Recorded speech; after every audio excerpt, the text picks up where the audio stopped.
வணக்கம் நண்பர்களே. தங்கத்தின் எதிரி யார்? தங்கத்தின் நண்பன் யார் என்கிற கேள்விக்கு அகத்தியர் ஐயா பதில் சொல்லியிருப்பதிலிருந்து இந்த கேள்வியை தலைப்பாக எடுத்துக்கொண்டேன்.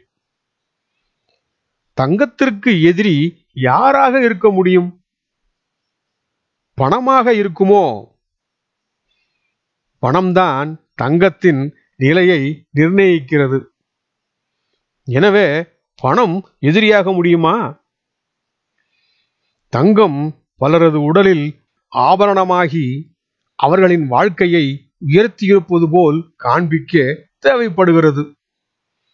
தங்கம் அணியாதவர்களும் தங்கத்தை அணிவதற்கு இல்லாதவர்களும் தங்கத்தை அணிவதற்கு விருப்பமில்லாதவர்களும் தங்கத்திற்கு எதிரிகளாகிவிட முடியுமா? பிறகு தங்கத்திற்கு யார் எதிரி? இந்த கேள்விக்கு பதில் சவாலானதாகத்தான் இருக்கும்.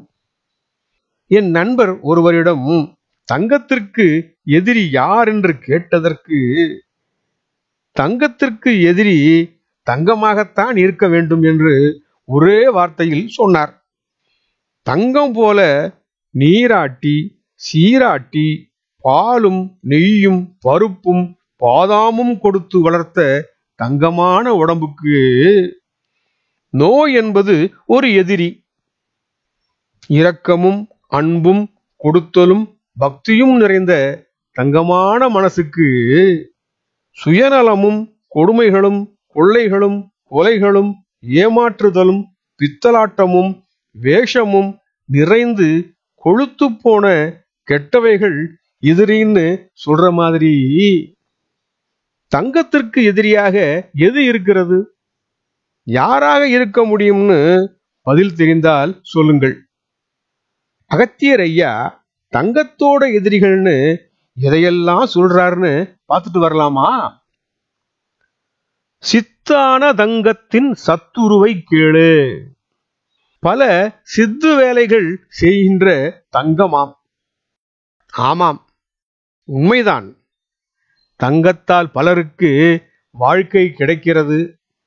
தங்கத்தாலே பலரது வாழ்க்கை சிதைகிறது. இதையெல்லாம் அன்றே கணித்ததால் தான் அகத்தியர் ஐயா சித்தான தங்கம் என்று சொல்லியிருக்கிறாரோ? அந்த தங்கத்துக்கும் எதிரிகள் இருக்கிறார்கள்னா நம்புற மாதிரி அங்க இருக்குது. அந்த தங்கத்தோட சத்ரு யாருன்னு சொல்றேன் கேளுப்பான்னு சொல்லிட்டு சிவசிவா சொல்றதுக்கு முன்னாடியே கன்னத்துல போட்டுட்டு சொல்றார். சவ்வீரம். இது ஒரு மருத்துவ பொருள். சவ்வீரம் என்பது ஒரு வகை மருத்துவ மூலிகை பொருளாகும். குறிப்பாக ஆர்சனிக் போன்ற உலோகங்களின் நச்சுத்தன்மையை நீக்க உதவும் ஒரு வேதிப்பொருளாகும். காந்தம்.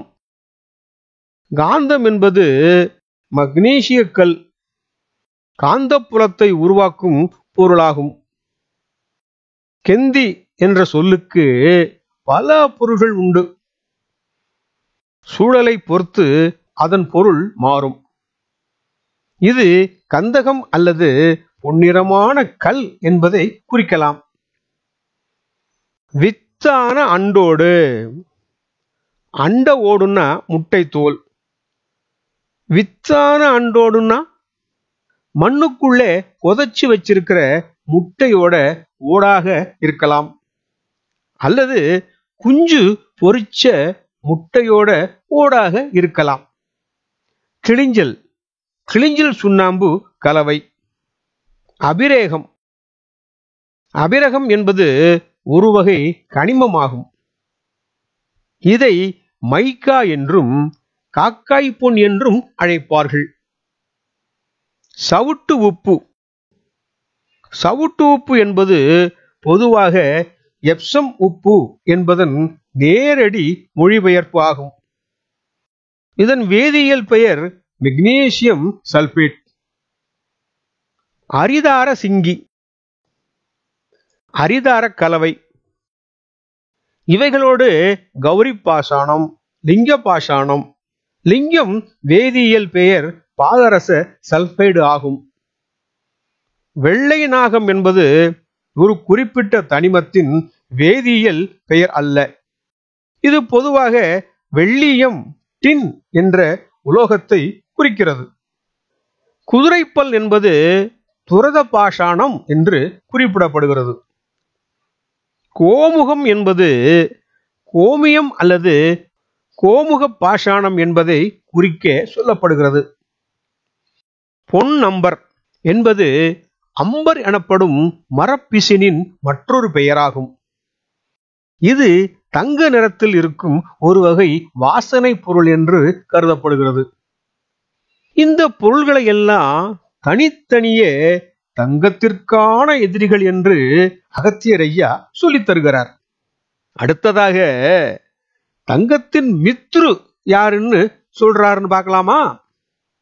ஆச்சப்பா தங்கமத்தின் சத்துருவை சொன்னேன், அருள் பெருகு மித்துருவை அறிய கேளு. தங்கத்தோட எதிரிகளை எல்லாம் சொன்னேன், இப்போ தங்கத்தோட சிநேகிதர்களை பற்றி சொல்கிறேன், தெரிஞ்சுக்கோப்பான்னு சொல்லிட்டு ஒன்னும் பெருசா சொல்றதுக்கு இல்லைங்க.